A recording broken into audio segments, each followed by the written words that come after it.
سلامونه او نیکی هیلې درنو اوریدونکو په دې هیله یو چې روغ جوړ صحتمند به وئ. مرګ په څو دی د پولیسي ناول 5مې برخې ته راورسېدو. هیله ده چې دا برخه هم را سره واورئ او خوښه یې کړئ. یو عسکر چې قاسم ورته له ما سره په بډه د توپانچې ویلي و، زه یې ونیولم او لاس تړلی حوزې ته ننایستم.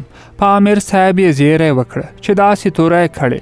د حوزې امیر له قد لنډ او غوښند و، ږیره خیالي او ببر بریت یې پریښي و. ما ته یې چې راوکتل نو سترګو کې غوسه ښکاره شو. وی ویل ته خبر نه یې چې بې لایسنسه تومانچه ګرځول جرم دی؟ چې له چا سره ونیول شي 6 میاشتې بند به تیروي. ما سر ټیټ کړ چې ځان عاجز وښیم. هغه د زنې لاندې لاس راکېښوده. ما ته ګوره. ورسره سترګو په سترګو شوم. ویل د چا مرګ پسې روان وي که غلا پسې؟ خو ما هیڅ ځواب ورنه کړ. چوپتیا مې د هغه غوسه لا زیاته کړه. ته چې د کوتک په زور حال ونه وایې همداسې نه وایې. بیا یې عسکر ته وویل چې نظارت خانې ته مې وسپاري. بهر عسکرو پوی کړم که امیر صاحب ته 2000 افغانۍ ورکړم نو خوشي کېږم. خو ما ورته وویل چې یوه افغانۍ هم را سره نشته او نه یې ورته پیدا کولی شم. 2 پولیسو رینجر کې کېنولم. انتظار خانې ته یې وسپارلم. هلته له داسې پوښتنو سره مخ شم چې ما یې تصور هم نه و کړی او قاسم هم راته نه و ویلي چې هلته به له څه سره مخ کېږي. څارنوال بیا هم دا وویل چې 2 کسه دې وژلې، دا ځل د چا وژلو پسې روان وي. دا تومانچه دې له کومه کړې؟ او ما هر ځل همدا ځواب ورکاوه چې د پلار مې ده او د هغه له مرګه وروسته ما ته پاته شوي. له مجبورۍ مې خرڅولو ته روانه کړې وه. خو ونیول شوم. له 2 ورځو تحقیقاتو وروسته محکمې د ناقانونه تومانچې ګرځولو په جرم د 3 میاشتو بند سزا را واوروله او مرکزي محبس ته یې ولېږلم. ماښام له تیاره خورېدو سره محبس ته ورسېدو. هلته یو له ونې دنګ عسکر رانه د نوم او جرم پوښتنه وکړه. ما ورته هماغه کیسه وکړه چې نظارت خانې څارنوالۍ او محکمې کې مې کړې وه. عسکر هیواد نومېده. ږیره او بریت یې ماشین کړي وه. لوړه پوزه، طلایي سترګې او زیړ ویښتې یو اړخ ته اړولي وه. د محبس انګړ کې 2 ځایه اوږده بلاکونه جوړ شوي وو. د 5م بلاک تیاره دهلیز ته ننوتو. چت کې زیړ ګروپونه لګېدلي وو، خو په اول ځل ورننوتو کې چا شاوخوا څه نشوی لیدلی. د دهلیز دواړو خواو ته یو بل پسې اوسپنې بندې دروازې وي او له هرې کوټې راوتی شور په دهلیز کې انګازې کولې. د دهلیز نیمایي ته چې ورسېدو عسکر د ښي اړخ 42مې کوټې ته ودرېده. زه ډاډه شوم چې 3 میاشتې به مې همدا ځای وي. خو هغه بیرته راشاته شو. د خلکو سره به درته وخت تیرول سخت وي. راځئ یوه بله کوټه کې ځای شته، ښه خلک دي. د دهلیز اخر کې یو تن پخوانی بندي او باشي زموږ هرکلی وکړه او یوه شیبه وروسته زه په 2 کوټه کې وم. د وړې کوټې د غاړو دیوالونو ته 2 چته اوسپنیز کټونه پراته وو. په یو کې 2 کسه په کومه لوبه لګیا وو. لوبه یې پرېښوده او ما ته ښکته پورته په کتو شول. 3م کس چې پاس کټ کې پروت و سګرټ یې څکول او چت ته په لیدو و. لنډ مخ یې راواړه و. له ناستو دواړو په عمر پوخ چې په کول یې پر سر کړی و. رنګۍ 21 ږیره سپین ویښتو له تورو زیاته وه. راجګ شو. ستړی مشې ځوانه. باشي زه ور وپېژندم. دا کامران دی، ستاسو نوی ملګری. غځېدلی کس کشکړی لوګی را وایسته. بس ته ترې نور خلاص اوسه. موږ خپله سره یو بل پیژنو. راپورته شوي کس له لاس نه ونیولم. سترګو کې مهرباني وه. ټولو کې مشر همدا و. راځه دلته کښېنه. اولې ورځې هر ځای کې سختې وي وراره. ناس ملګری په خندا شو. عمر به یې له ما لږ زیات و. وچ کلک په خندا کې مې یې ګډ وډ او زیړ غاښونه ولیدل. وی ویل شیرین ماما رښتیا وایي، ستړی مشې. زما د ورور نوم هم کامران دی او زما عمران. بیا یې کټ کې پروت ته لاس ونیو. دا طارق دی، د ښار مشهور غل. له دې خبرې سره بیا خندا ونیو. ما پروت کس ته سترګې ور واړولې. هماغسې چت ته په کتو کې ورک و لکه بیخي چې نه زما له راتګ خبر وي او نه د عمران خندا اوري. کېناستم. شیرین ماما یو خیرن پلاستیکي ګلاس کې اوبه راکړې. وڅښه چې دمه دې جوړه شي. ما لا ګلاس خولې ته نه ووړی چې طارق نوم یې راکېناسته. له څېرې په ټولو کې خطرناک ښکارېده. ځوانه په څه شی راوسته یې؟ اوبه مې وڅښلې چې هر څوک مې ګوري همدا پوښتنه کوي، خو ما هیڅ جرم نه دی کړی. عمران نوم یې راته برن وکتل. نو چې جرم دې نه دی کړی دلته تبلیغ ته راغلی یې؟ ټول په خندا شول. د پلار د تومانچې جوړه کیسه مې دلته هم وچلېده. شیرین ماما خفه شو. ډاډ یې راکړ چې 3 میاشتې به د سترګو په رپ کې تېرې شي. طارق پرې راغږ کړ. شیرین ماما هر څه ژر مه منه. شیرین ماما زما ننګه شروع کړه. ته یو ځل دې څېرې ته وګوره. سم سړی له خبرو هم معلومیږي او له څېرې نه هم. طارق ته مې ورمخه که جرم مې کړی وای ښکاره مې ویل. له جرم نه انکار خو بل جرم دی. شیرین ماما مسکی شو. آفرین دغسې تکړه شه. طارق خپله 4 کسان وژلي. د یو چا په بېګناهۍ هم باور نه کیږي. ما چې د 4 کسانو د وژلو خبره واورېده طارق نه مې ویره زیاته شوه. باید ډېر په احتیاط مې ورسره خبرې کړې وای. د هغوی مجلس زما ویره لږ کمه کړه. د پردیتوب احساس مې په ختمېدو شو. ټول مې پیژندلی وو او پوه شوی وم چې په کوم جرم راغلی. اولګي بیخي ناقراره کړی وم. له سهاره په نهار وم. شیرین ماما پوه شوی وو. ویل ډوډۍ ناوخته راځي. اول مخ په لوګه وهي. خبره یې رښتیا وه. کله چې ډوډۍ راغله او مړۍ مې خولې ته کړه بلې ته مې لاس نه کړ. عمران په خندا شو. دا کور نه دی اشنا. وخوره چې وروسته به د دې ارمان کوي. بې مالګې ترخې وریجې اوبه یې نوې وچې شوې او لنډه دا چې شوروا یې پکې کړې وه. حیران دې ته وم چې هغوی په ښه خوند خوري. ما چې ډوډۍ له چایو سره وخوړه او په بېتوشکه زنګېدلي کټ کې ځملاستم. شیرین ماما دسترخوان ټول کړ او په لمانځه ودرېده. طارق او عمران سره کومه لوبه شروع کړه.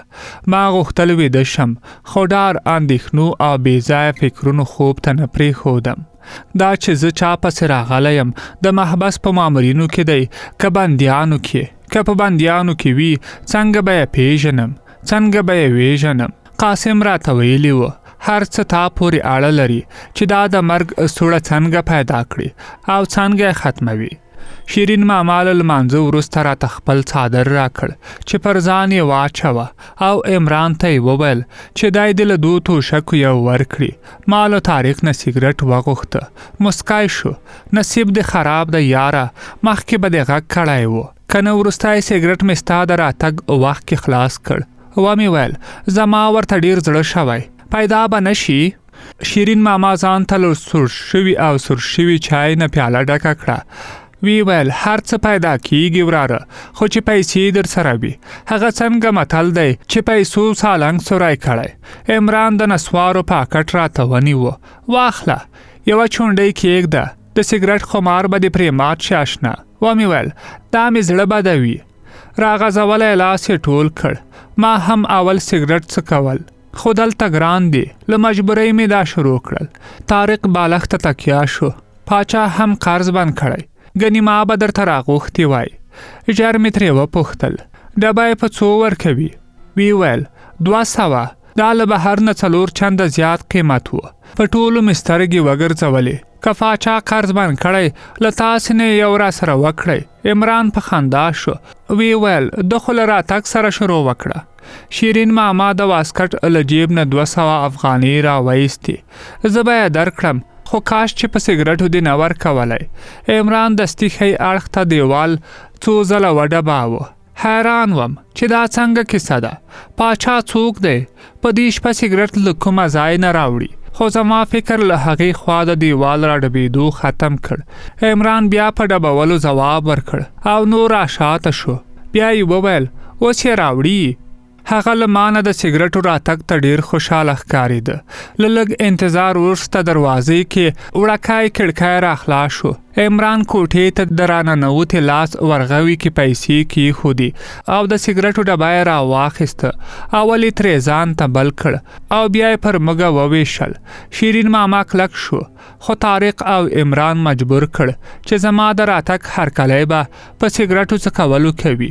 د عمران، شیرین ماما او طارق ټوکو کیسو او په یو بل ډزو مجلس ګرم کړی و.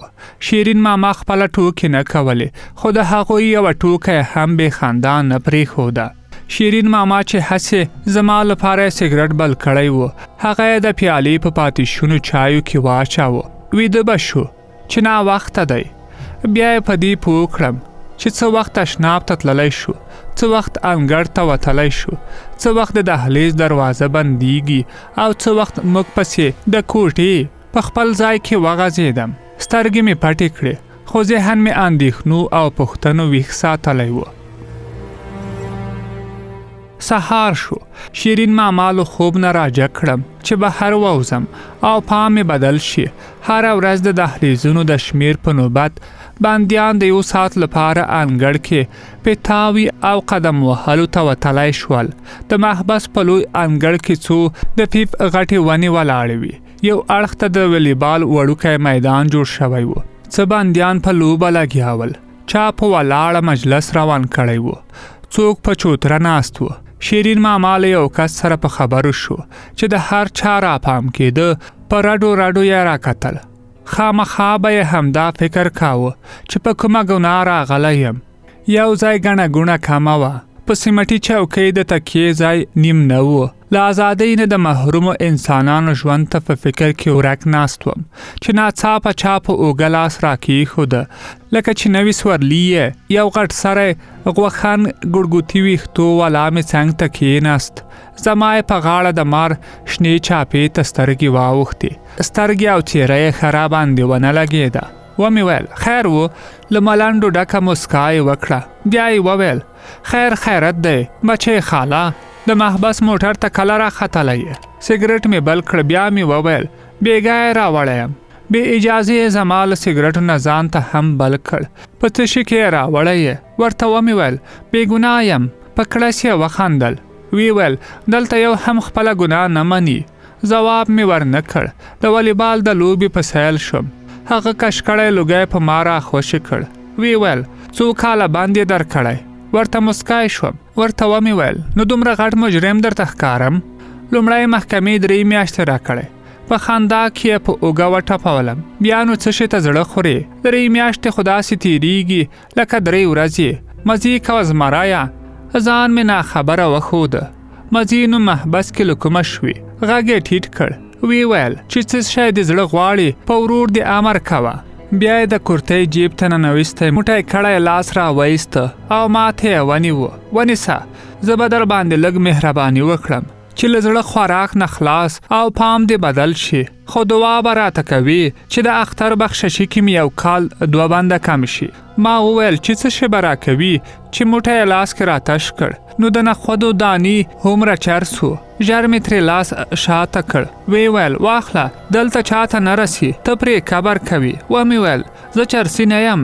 وی ویل ټابلیټ به درکړم. خو ما پرې سترګې برګې کړې چې نه دې مې په کار. جګ شو. بس چې هر څه دې پکارېدل فقط غږ کوه. داسې مې وانګېرله چې دلته ډېرې غټې خرابې او پټې کیسې روانې دي. د دې کس له هر څه نه مطلب څه و؟ هغه پسې مې سترګې وګرځولې. د 4م بلاک په دروازه کې له یو چا سره ولاړ او په خبرو و. شیرین ماما له لرې راته لاس وښوراوه چې ورشم. ما هم د لاس په اشاره ډاډ ورکړ چې همدلته ښه یم. د والیبال لوبه کې یو ټیم د خوشحالۍ چیغې شروع کړې. هېڅ داسې نه ښکارېدل چې دوی د بندیان وي یا به یې ځان ته عادت کړی و. د چا له زړه نه څوک کله خبر دی چې څه پرې تېرېږي. دا وخت راته یو کس مخامخ د توت ونې ته تکیه کړې ودرېده. ورسره سترګو په سترګو شوم. داسې راته کتل لکه پوروړی چې یم. ما هم ورته کتل. را روان شو. اراده یې راته ښه ښکاره نه شوه. له را رسېدو سره یې له ګریوان نه ونیولم. وی ویل څه شي ته راګورې؟ حیران شوم چې دا په څه لیوني واوښتم. ورته ومې ویل خو تا را کتل. درنو اوریدونکو، د برخ په څو دی د پولیسي ناول 5مه برخه مو همدلته پای ته رسیږي. تر بلې برخې د الله پامان.